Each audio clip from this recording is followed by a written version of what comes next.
comment se passait la vie à Vouvant pour vous et votre sœur? Comment ça se passait Quand on était en nourrice. Avec la famille Richard, je crois. Oui, en nourrice, c'était très bien. Moi, j'allais à l'école. Et ma soeur, au début, elle était à l'école. Et comme elle était un peu plus âgée, après, elle a été apprentie, ça veut dans la couture.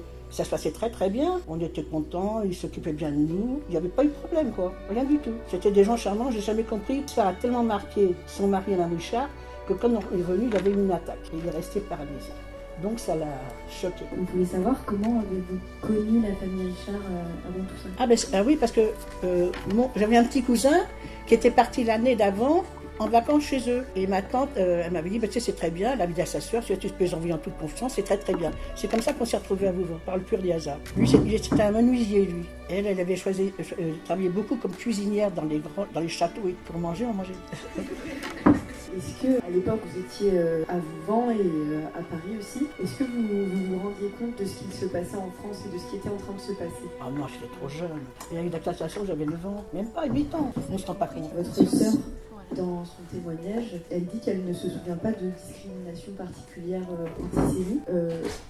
C'est pareil Mais moi, j'ai pas ressenti ça du tout. C'est que je vous dis, j'ai pas connu la guerre en fin de compte, moi. Je suis restée de 41 à 44 en Vendée. J'ai vu les Allemands quelques mois, c'est tout, moi, à Paris. On connaissait par la radio, par les livres. Enfin, là, il n'y a pas de télé avant. Donc, par la radio, eux, ils en parlaient pas tellement, mais M. Richard. Vous voulez savoir comment avez-vous connu la famille Richard avant tout ça? Ah oui, parce que j'avais un petit cousin qui était parti l'année d'avant en vacances chez eux. Et ma tante, elle m'avait dit, tu sais, c'est très bien, elle avait dit à sa soeur, si tu peux les envoyer en toute confiance, c'est très très bien. C'est comme ça qu'on s'est retrouvés à Vouvant, par le pur des hasards. Lui, c'était un menuisier, lui. Elle avait choisi, travaillé beaucoup comme cuisinière dans les châteaux et pour manger, on mangeait. Est-ce qu'à l'époque vous étiez à Vouvant et à Paris aussi, est-ce que vous vous rendiez compte de ce qui se passait en France et de ce qui était en train de se passer? Ah non, j'étais trop jeune. Et avec la cassation, j'avais 9 ans, même pas 8 ans. On se rend pas compte. Votre sœur, dans son témoignage, elle dit qu'elle ne se souvient pas de discrimination particulière antisémite.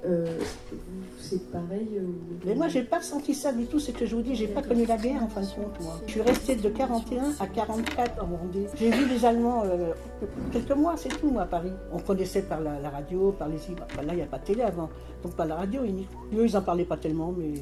Richard. Est-ce que vous auriez quelques anecdotes sur votre vie à Vouvant? Je me rappelle qu'on allait en galoche à l'école, et que ça montait dur et ça glisse, il y avait du verglas. Des bons souvenirs que j'ai, c'est des moissons. On ne prenait pas aux moissons, aux vendanges, tout ça. Ça c'est des bons souvenirs qui me sont restés. Puis avec M. Richard, il m'a appris beaucoup de choses.